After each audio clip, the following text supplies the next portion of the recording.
चलिए यूरोप में आज हम एक कदम और आगे बढ़ते हैं। देखिए आज हम साउदर्न यूरोप के बारे में पढ़ेंगे।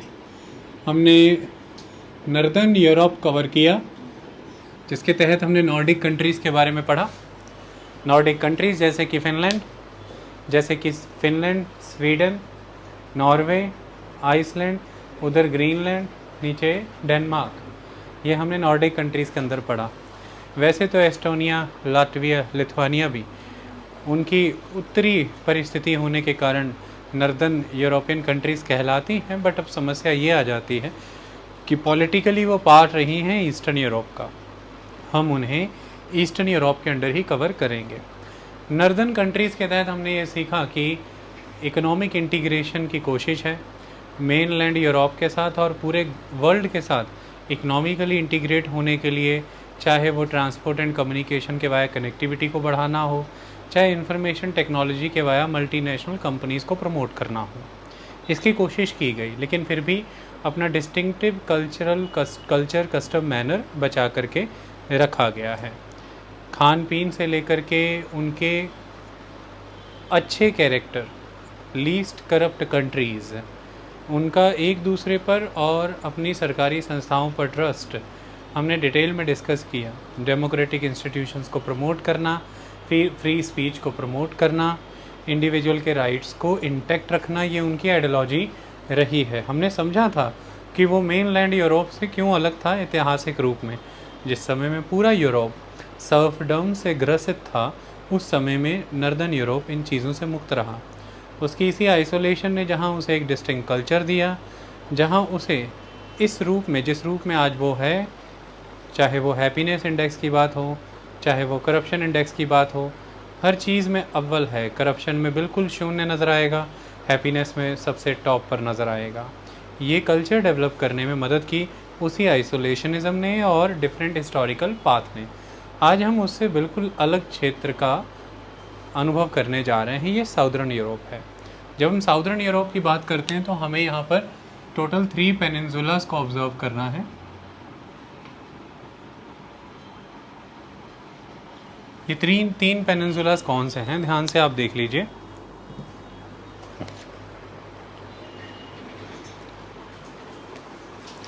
देखिए साउदर्न यूरोप के अंदर 3 पेनिनसुलास हम स्टडी करेंगे। सबसे पहले हम जिसे स्टडी करेंगे वो आइबेरियन पेनिनसुला है। The first peninsula that is Iberian peninsula, okay. Second one is the Italian peninsula, ये इटालियन पेनिनसुला है। और third one is the this Balkan peninsula, जिसमें हम कंट्री जिसका जिक्र करेंगे वो ग्रीस होगी। तो ये 3 पेनिनसुलास का हम जिक्र करेंगे। पेनिनसुला वो रीजन जो 3 तरफ से पानी से घिरा रहता है। तो आप दोबारा यहाँ पर देख सकते हैं, हम ये आइबेरियन पेनिनसुला को स्टडी करेंगे, हम इस इटालियन पेनिनसुला को स्टडी करेंगे और हम इस बल्कान पेनिनसुला को स्टडी करेंगे। ध्यान से देखिए, यहाँ पे बल्कान माउंटेन्स लिखा हुआ है, ये बल्कान पेनिनसुला इलाका है। इसमें हम जिसे स्टडी करेंगे वो ग्रीस होगा। जब हम इनकी स्टडी करते हैं तो उसमें आपको ये समझना है कि ये जो आइबेरियन पेनिनसुला है, इस आइबेरियन पेनिनसुला में स्पेन एंड पुर्तगाल आ जाते हैं और इस आइबेरियन पेनिनसुला को फ्रांस से अलग करते हैं। यहाँ पर आने वाले पायरेनीज़ माउंटेन जो इनके बॉर्डर पे आते हैं, फ्रांस और स्पेन के बॉर्डर पर आते हैं। मैं कोशिश करूँगा कि मैं आपको फिज़िकल मैप में इन्हें दिखला भी दूँ। आप यहाँ पर देख सकते हैं, ध्यान से देखिएगा। यहाँ पर फ्रांस का क्षेत्र है, यहाँ पर ये आइबेरियन पेनिनसुला है, स्पेन, पुर्तगाल, और यहाँ पर आते हैं ये पायरेनीज़ माउंटेन। तो ये पायरेनीज़ माउंटेन चेन यहाँ पर आती है। जब हम इटालियन पेनिनसुला की बात करते हैं तो वो एक तरह से बूट शेप में है। बूट शेप में क्यों है? जैसे कि अगर मैं इसकी बात करूं बूट की, तो बूट आपको ऐसा नज़र आता है। तो ये बूट शेप में इसलिए है कि इस तरह से यहाँ पर ए पेनेने माउंटेन आएंगे, इस तरह से ए पेनेने माउंटेन आएंगे और इटली के मध्यम क्षेत्र में आकर के ये झुक जाएंगे और उसके आगे निकल जाएगा ये पेनिनसुलर रीजन। तो ये बूट शेप में चलता है, ओके। ए पेनेने माउंटेन्स का यहाँ पर महत्व है। ए पेनेने माउंटेन जो जाने जाते हैं इटली के क्षेत्रों से, ओके। ग्रीस की जब मैं बात करता हूँ तो साउदर्न यूरोप में इस बल्कान पेनिनसुला में वो साउदर्न मोस्ट कंट्री है और उसके आसपास के छोटे छोटे 100 आइलैंड्स कम से कम उसका पार्ट है, जिसमें से मेन पार्ट है उसका, यहाँ पर आपको ध्यान से दिखना है, दिस क्रेटे आइलैंड। रंजीत यहाँ से दिखता नहीं होगा मेरे बच्चे, यहाँ आ जाओ थोड़ी देर के लिए, एक बार आ जाओ फिर देख लोगे, फिर आप वापस उधर आ जाना। तो यहाँ पर देखिए ये ग्रीस जो है इसके साथ यहाँ पर this is the crates island. Okay, मैं दूसरे पॉलिटिकल मैप पर आपको दिखाने का प्रयास करता हूँ, आपको ज़्यादा समझ में आ जाएगा। तो ग्रीस छोटे छोटे यहाँ पर देखिए हंड्रेड्स ऑफ आइलैंड ग्रीस का पार्ट हैं और उसके नीचे यहाँ पर ये क्रेटे आइलैंड इसका मेन एक बड़ा आइलैंड है, तो ये ग्रीस ही का हिस्सा है। जब मैंने इटली की बात की तो उसमें महत्वपूर्ण चीज़ जो आपको ध्यान देनी है वो ये कि इटली में ही हम सिसिली के बारे में पढ़ेंगे, सिसिली, और इटली में ही हम सर्दिनिया के बारे में पढ़ेंगे। तो इटली में सर्दिनिया आइलैंड पढ़ेंगे, सिसिली आइलैंड पढ़ेंगे। इसके अलावा अब कुछ चीज़ें आपको यहाँ पर देखनी है, यहाँ पर शो हो या ना हो वो मैं आपको दिखा दूँगा, टेंशन मत लीजिएगा। देखिए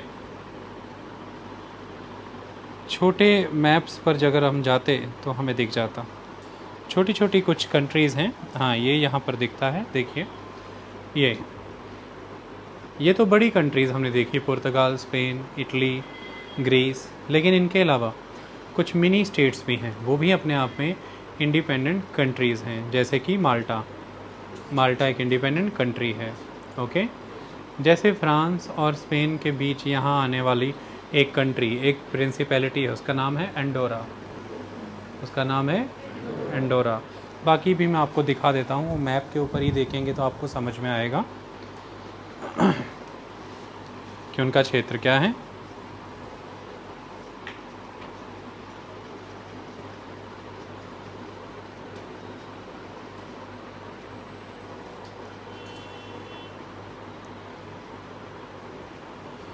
देखिए एक कंट्री है मोनाको, यहाँ पर जब आप बड़ा करते हैं तो आप यहाँ पर समझ ही चुके होंगे कि ये स्पेन है, ये पुर्तगाल है और ये इनका बॉर्डर है। तो ये है फ्रांस, और फ्रांस में देखिए यहाँ पर ये ग्रीन स्पॉट बना हुआ है, इसे ही यहाँ बड़ा करके ऐसे दिखाया गया है, ये देखिए ये बड़ा करके दिखाया गया है।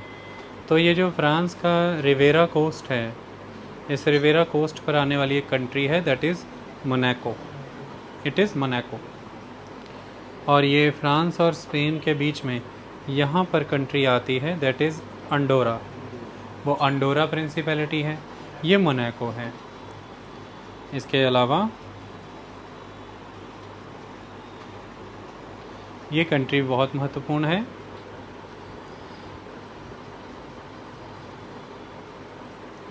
San Marino. देखिए जब आप इटली को ओपन करते हैं तो ध्यान से देखिए, इटली में ये इटली है, तो इटली के ईस्ट में एड्रियाटिक सी है, और इटली के इन्हीं नॉर्थ ईस्टर्न इलाकों में ये डॉट नज़र आ रहा है आपको छोटा सा, this is the small dot. अगर आप यहाँ आगे देखते हैं तो ये देखिए ये सैन मरीनो है। ओके, तो सैन मरीनो, मोनाको हमने देख ली। ओके, सो इसके अलावा रोम में एक जगह है वेटिकन सिटी। तो ये कुछ छोटे छोटे मिनी स्टेट्स हैं, जैसे माल्टा, जैसे वेटिकन सिटी, जैसे मोनाको, अंडोरा और सैन मरीनो। अंडोरा स्पेन और फ्रांस के बीच में, ठीक है। मोनाको फ्रांस के रिवेरा कोस्ट में, सैन मरीनो इटली के नॉर्थ ईस्ट में एड्रियाटिक सी की तरफ, और वेटिकन सिटी ये इटली के रोम में। ये अपने आप में एक इंडिपेंडेंट कंट्री है वेटिकन सिटी। ओके, तो ये और माल्टा, इन्हें देख लें तो ये मिनी स्टेट्स हैं, ये भी अपने आप में इंडिपेंडेंट कंट्रीज़ हैं। और इसके अलावा जिन बड़ी कंट्रीज़ का जिक्र हमने किया वो सारी की सारी। देखिए किन मामलों में ये अलग है नॉर्दर्न यूरोप से, आप उसके वजह से समझिए तो चीज़ें आपको समझ आ जाएंगी। ओके, सबसे पहली चीज़ ये है कि ये उसके कंपैरेटिवली बहुत डिफरेंट हो जाता है क्लाइमेट में। यहाँ पर टाइप सी क्लाइमेट एग्जिस्ट करता है। देखिए type C climate already moderate है, हमने ये पढ़ा है कि एक मॉडरेट क्लाइमेट है, एक्सट्रीम की तरफ नहीं जाता, एक्सट्रीम कोल्ड नहीं है, एक्सट्रीम समर नहीं है, ओके। लेकिन यहाँ पर एक ख़ास बात है, तो आप देख रहे थे कि मेडिटेरेनियन सी था सारा, उस तरफ आपने देखा अटलांटिक ओशियन था, तो सभी तरफ से वाटर बॉडी से घिरे होने की वजह से ये मॉडरेट क्लाइमेट कोल्डर साइड पे जाने की बजाय थोड़ा सा वार्मर साइड पे रहता है, पर वो वार्मर साइड पे जाके भी उतना हार्श नहीं होता, मतलब मॉडरेट भी और मॉडरेट हो जाता है due to the impact of water. तो पानी का अच्छा खासा प्रभाव है। और दूसरी चीज़ है कि ये जोन कुछ ऐसा है कि यहाँ पर जो विंड प्रेशर बेल्ट्स हैं, हमारे ग्लोब पर अलग अलग विंड प्रेशर बेल्ट्स होते हैं। आप जब आगे बढ़ेंगे तो क्लाइमेट में आपको वो फेनोमेना समझ आएंगे। अभी बस इतना समझ लीजिए कि ये रीजन उन विंड प्रेशर बेल्ट्स के शिफ्टिंग जोन में आता है, और इसकी वजह से यहाँ एक यूनिक फेनोमेना होता है कि यहाँ पर जो समर हैं वो ड्राई होती हैं, समर ड्राई होती हैं एंड हॉट होती हैं, लेकिन जो विंटर है वो माइल्ड होती है एंड वेट होती है, सॉरी वो वेट होती है एंड माइल्ड होती है। तो यहाँ पर सर्दियों में बारिश होती है, गर्मियों में नहीं, और विंटर जितनी कोल्ड होनी चाहिए उसके कंपैरेटिवली माइल्ड हो जाती है, ओके। तो इस वजह से इस टाइप से क्लाइमेट को हम एक यूनिक नेम से जानते हैं, दैट इज़ मेडिटरेनियन। तो ये मेडिटरेनियन क्लाइमेट है। मेडिटरेनियन क्लाइमेट होने की वजह से यहाँ की ख़ास तरह की एग्रीकल्चरल प्रैक्टिसेस होती हैं, जैसे कि यहाँ पर साइट्रस फ्रूट्स जो हैं वो उगाए जाते हैं, और ख़ास तौर पर यहाँ पर ऑलिव ऑयल होता है। यहाँ पर ग्रेप्स भी बहुत होते हैं, और उस ग्रेप्स की वजह से यहाँ पर वाइन पैदा होती है, वाइन जो ड्रिंक की जाती है, और इसीलिए इसे हम विटीकल्चर, जब अंगूर इसलिए उगाए जाएं कि हमने उससे बेवरेजेस बनानी है, ख़ास तौर पर वाइन, तो that agriculture is the viticulture. तो ये विटीकल्चर होता है इस रीजन में, ओके। तो कुल मिलाकर के ये मेडिटेरेनियन टाइप है। लेकिन जब हम इसके अगेंस्ट नॉर्दर्न यूरोप में गए थे तो वहाँ के क्लाइमेटिक कंडीशन बिट हार्श हैं, क्योंकि वो आर्कटिक सर्कल पे फॉल करता है, काफ़ी हायर लैटिट्यूड्स हैं, टाइप ई क्लाइमेट है वहाँ का क्लाइमेट टाइप ई था। वो बात अलग है कि उसके कोस्टल एरिया को वार्म करंट इम्पैक्ट करते हैं, और इसकी वजह से थोड़ा क्लाइमेट मॉडरेट हो जाता है। लेकिन अदरवाइज़ अगर राउंड द ईयर हम कंसिडर करें तो जो विंटर्स हैं डार्क हैं और बहुत prolong, dark and very prolong cold होती हैं वो। तो ये एक बड़ा फ़र्क आ गया, आई बात समझ में। अब दूसरी तरफ आप ये देख रहे होंगे कि जहाँ नॉर्दर्न यूरोपियन कंट्रीज़ ऑलमोस्ट एक तरह के ठंडे क्लाइमेट को बेयर कर रही हैं, ऑलमोस्ट एक तरह का ठंडा क्लाइमेट, इसकी वजह से उनके जो जीवन शैली है, उनकी वे ऑफ लाइफ, उनका कल्चर है, उसमें एक सर्टेन डिग्री ऑफ होमोजेनिटी आ जाती है। होमोजेनस है, लगभग एक यूनिफॉर्मिटी सी देखने को मिलती, सर्टेन डिग्री, डिस्टिंक्टिवनेस तो रहेगी लेकिन फिर भी एक होमोजेनिटी दिखती है। लेकिन ये दक्षिण का यूरोप जो है, यहाँ पर प्रभाव तो नज़र आता है हमें ओशियन का, वाटर बॉडी का इम्पैक्ट है, जिसकी वजह से लाइफस्टाइल में सिमिलैरिटीज़ आती हैं, इसमें कोई शक नहीं है। फूड हैबिट्स में सिमिलैरिटी नज़र आती है, इसमें भी कोई शक नहीं है। ट्रेड एंड कॉमर्स में सिमिलैरिटी नज़र आती है। तो सीज़ एंड लैंड कनेक्टिविटी ने इन्हें कुछ सिमिलैरिटीज़ दी हैं, चाहे वो इनका लाइफस्टाइल हो, चाहे फूड हैबिट्स हो, चाहे इनका ट्रेड एंड कॉमर्स हो, वो अलग बात है। लेकिन फिर भी ये अच्छी खासी वेरिएशंस रखते हैं कम्युनिटी वाइज। तो इन रीजन्स में कम्युनिटी डाइवर्सिटी बहुत ज़्यादा है। सो यहाँ पर आपको अच्छी खासी डाइवर्सिटी देखने को मिलेगी। तो साउदर्न यूरोप बहुत ही डाइवर्स है। मैं आपको अभी जब स्पेन के बारे में पढ़ाऊँगा तो आप उस डाइवर्सिटी को एक्सपीरियंस करेंगे। तो high level ethnic diversity is existing in the southern Europe. इतनी बात क्लियर हुई। दूसरी सबसे बड़ी चीज़ जो साउदर्न यूरोप है इसकी जो लाइफ है काफ़ी हद तक वो एग्रीकल्चर से जुड़ी दिखती है। हमने क्लाइमेट से शुरुआत की और उसी से जुड़े हुए way of life cultural element बता रहे हैं। तो एग्रीकल्चर यानी कि जो यूरोप में बाकी हिस्सों में रूरल टू अर्बन शिफ्ट नज़र आता है,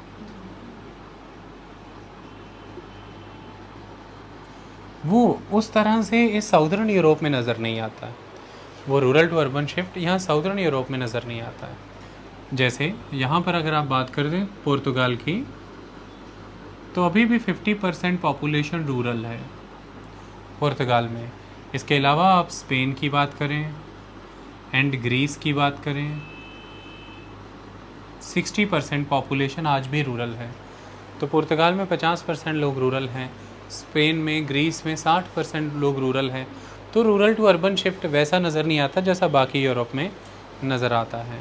लेकिन इनमें से एक इटली है जो यूरोप का कल्चर दिखा रहा है इस मायने में, ये रूरल टू अर्बन शिफ्ट वाले में, उसमें लगभग 68 to 70% अर्बन कल्चर नज़र आता है। वो अर्बनाइज्ड है इतने परसेंट, 68 to 70% इटली जो है अर्बनाइज्ड है। लेकिन इसमें भी इटली में भी फिर ये एक अंतर आता है।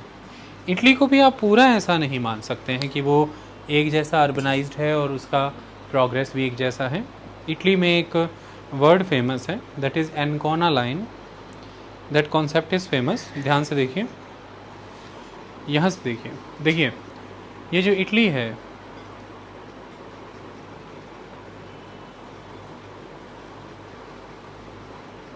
ये देखिए इस तरह से इटली एग्जिस्ट कर रहा है। और देखिए एड्रियाटिक सी के पास यहाँ पे एनकोना है और ये रोम है। एनकोना से रोम तक आप एक लाइन ड्रॉ करिए, उसे एनकोना लाइन कहते हैं। एनकोना लाइन के ऊपर का जो इटली है, दैट नॉर्दर्न इटली, ये एक डेवलप्ड इटली है।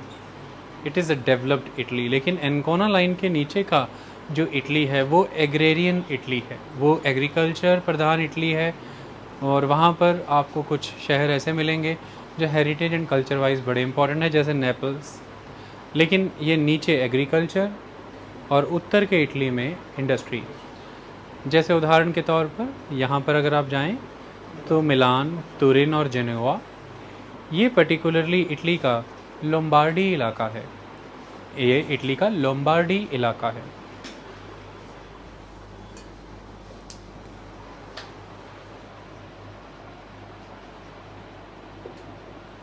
लोम्बार्डी इलाका जो है ये फेमस है डेवलपमेंट के लिए। जैसे इटली का मिलान एक बड़ा मेट्रोपॉलिटन है और ये एक एंकर सिटी के रूप में एग्जिस्ट करता है, एक एंकर मेट्रोपॉलिटन एरिया। किसकी वजह से? ग्लोबली इटली को इंडस्ट्री, फैशन और फाइनेंस में एक लीडर बनाने के लिए, तो पूरे यूरोप के लिए और इटली के लिए खुद मिलान एक इम्पॉर्टेंट प्रोडक्शन सेंटर है। मिलान में दुनिया के अद्भुत रेस्टोरेंट चेन्स एग्जिस्ट करती हैं। यहाँ पर ज़बरदस्त टेक्सटाइल इंडस्ट्री एग्जिस्ट करती है और इसके साथ साथ मिलान में खूबसूरत फैशन इंडस्ट्री एग्जिस्ट करती है। ये एक मैन्युफैक्चरिंग सेंटर है, ये एक फाइनेंस सेंटर है और ये सर्विस सेंटर है, जैसे कि फ़ैशन इंडस्ट्री जैसी चीज़ें। तो ये मिलान में एग्जिस्ट करती हैं और मिलान उस लोम्बार्दी इलाके का मुख्य सेंटर है। लेकिन ऐसा ही नहीं है, इसके साथ साथ इटली में ये जो मैंने बताया तुरिन, ये भी एक बहुत महत्वपूर्ण जगह है। इटली के वेस्ट से ये जो इलाके हैं, यहाँ पर अगर आप फिज़िकल मैप देखें तो यहाँ से यहाँ से एल्पस माउंटेन गुजरेंगे। एल्पस माउंटेन से उतरती हुई जलधाराएँ एक नदी को उत्पन्न करती हैं, जो यहाँ से उत्पन्न होके वेस्ट से ईस्ट की ओर जाती है। और यहाँ पर देखिए बोलोगना, इटली का बोलोगना, यहाँ से जाके ये जो एड्रियाटिक सी है यहाँ पे, ये यहाँ पे एक डेल्टा सा नज़र आ रहा होगा आपको, ये यहाँ पे एक डेल्टा सा नज़र आ रहा होगा। ये इटली की लॉन्गेस्ट रिवर के द्वारा बनाया जाता है, जिसका नाम है पो रिवर। सो ध्यान रखिएगा, पो river is the river of Italy. मैं आपको ध्यान से दिखा देता हूँ। तो आप यहाँ से देखिए, ये इटली की पो रिवर जा रही है, इसको यहाँ से कई नदियाँ मिलती हैं। और तुरिन, यहाँ पर तोरिनो या त्यूरिनो के नाम से लिखा हुआ है। तुरिन आगे बढ़ रहे हैं, पैवी उसी पर आ रहा है, फेरारे उसी पे आ रहा है, और यहाँ पर जा कर के ये डेल्टा बनाता है एड्रियाटिक सी में। तो ये इस तरह से वेस्ट टू ईस्ट चलने वाली पो नदी है उत्तरी इटली इलाके में। और इस पो नदी के तट पे, मुहाना कह रहा हूँ, इसके बैंक पे, इसके तट पे तुरिन आता है। तुरिन भी एक इम्पॉर्टेंट ऑटोमोबाइल सेक्टर एरिया है। यहाँ पर अच्छी ऑटोमोबाइल इंडस्ट्री है। वर्ल्ड की one of the most prestigious universities यहाँ पर एग्जिस्ट करती हैं, और ये एक इम्पॉर्टेंट ट्रेडिंग सेंटर भी है। तो तुरिन भी यहीं पर है। फिर इसके अलावा हमने जब अभी देखा था तो हमने ये देखा था, ये देखिए पो रिवर का एक और मैप है, ये पो रिवर का डेल्टा है। ओके, इस तरह से ये पो रिवर यहाँ से गुजरती है। तो यहाँ पर हमने देखा था जेनोवा। देखिए जेनोवा एक बहुत ही बड़ा बंदरगाह है, मार्सेले का बंदरगाह है, मार्सेलेस। ट्रीटी ऑफ मार्सेले भी बड़ी महत्वपूर्ण है। तो मार्सेले का बंदरगाह है, जेनोवा का बंदरगाह है। इसके अलावा ये त्रेस्ता का बंदरगाह है। तो ये त्रेस्ते बंदरगाह, त्रेस्ते पोर्ट जेनोवा से बड़ा है। उसके बाद ये जेनोवा का बंदरगाह आता है। हर तरह की आधुनिक सुविधाओं से लैस है ये बंदरगाह, और ये one of the busiest port है यूरोप का, और ख़ास तौर पर इटली का। तो ये मिलान में और तुरिन में जो चीज़ें मैन्युफैक्चर होती हैं जेनोवा के वाया वो एक्सपोर्ट होती हैं, और रॉ मटेरियल जेनोवा के वाया ही आता है। इम्पॉर्टेंट ट्रेडिंग रूट्स को कंट्रोल करता है जेनोवा। तो ये सारा का सारा एक लोम्बार्दी इलाका है। ओके, जिस तरह से ये लोम्बार्दी इलाका है, वैसे ही इटली का एक शहर फ्लोरेंस है, जो कि इस वजह से जाना जाता है कि उसका आर्ट एंड आर्किटेक्चर बहुत फेमस है, और वो रेनेसेंस के बर्थ प्लेस के रूप में जाना गया है। रेनेसेंस जो कि यूरोप में 14th-15th सेंचुरी का एक social, economic, political, cultural, scientific phenomena है, जिसके तहत यूरोपीय लोगों ने अपने इतिहास को दोहराने का प्रयास किया। इतिहास में उनकी जो प्रोग्रेसिव किंगडम्स थीं, उनके द्वारा अपनाए गए progressive practices in the field of economy, in the field of society, politics, उसको उन्होंने दोबारा से विचार किया और फिर से लागू किया अपने जीवन में। इसलिए the name is the renaissance, that is the री अवेयरनेस और द री अवेकनिंग, यानी कि पुनर्जागृति का दौर। और इसका बर्थ प्लेस जो है वो फ्लोरेंस को माना जाता है। तो फ्लोरेंस को बर्थ प्लेस माना जाता है रेनेसेंस का। आपसे कोई भी पूछे कि रेनेसेंस यूरोप में है, बात सही है, लेकिन किस देश से आरंभ हुआ? इटली से। और इटली में वो किस शहर से आरंभ होता है? वो फ्लोरेंस से आरंभ होता है। वो एक बर्थ प्लेस है उसका। इसलिए फ्लोरेंस आर्ट एंड आर्किटेक्चर के लिए महत्वपूर्ण माना गया है। इसके साथ ही फ्लोरेंस ट्रेड एंड कॉमर्स का भी एक अच्छा सेंटर माना गया है मिडेवल इंडिया के दौरान। इसके साथ साथ अगर आप देखेंगे तो आपको नज़र आएगा यहाँ पर नज़र आएगा वेनिस। आप देख सकते हैं वेनिस बिल्कुल एड्रियाटिक सी पर है। ये लगभग 100 से ऊपर छोटे छोटे आइलैंड्स हैं, जिनको क्लब करके इसी एड्रियाटिक सी से लिए गए पानी से नहरें निकाल के गलियाँ बनाती गई हैं। यानी कि इन छोटे छोटे आइलैंड्स को जोड़ के एक वेनिस बनता है, और उन छोटे छोटे आइलैंड्स में विचरण करने के लिए, एक जगह से दूसरी जगह जाने के लिए पानी की गलियां हैं, और आप उसमें किश्तियां चलाते हैं और पहुंचते हैं। तो वेनिस, और वो पानी उन कैनाल में लाने के लिए ये एड्रियाटिक सी से लाया गया है। ये चीज़ आपको पता होनी चाहिए। ये भी एक इम्पॉर्टेंट ट्रेडिंग सेंटर है। अब जो important trade and commerce centre रहे होंगे इटली के, तो इटली एक हेरिटेज सिटी है, इटली एक हेरिटेज कंट्री है। इटली अपने डिस्टिंक्टिव कल्चर, हेरिटेज के लिए जानी जाती है। और जो भी important trade and commercial centre रहे होंगे, ये यकीनन सी बात है कि वहाँ पर हेरिटेज एंड कल्चर भी जन्मा होगा। तो जिन भी किसी के बारे में ये मैं कह रहा हूँ कि ये ट्रेड एंड कॉमर्स सेंटर था, जैसे फ्लोरेंस, जैसे वेनिस, इसके साथ साथ ये हेरिटेज और कल्चर के लिए भी जाने जाते हैं, आर्ट एंड आर्किटेक्चर के लिए जाने जाते हैं, म्यूज़ियम्स के लिए जाने जाते हैं।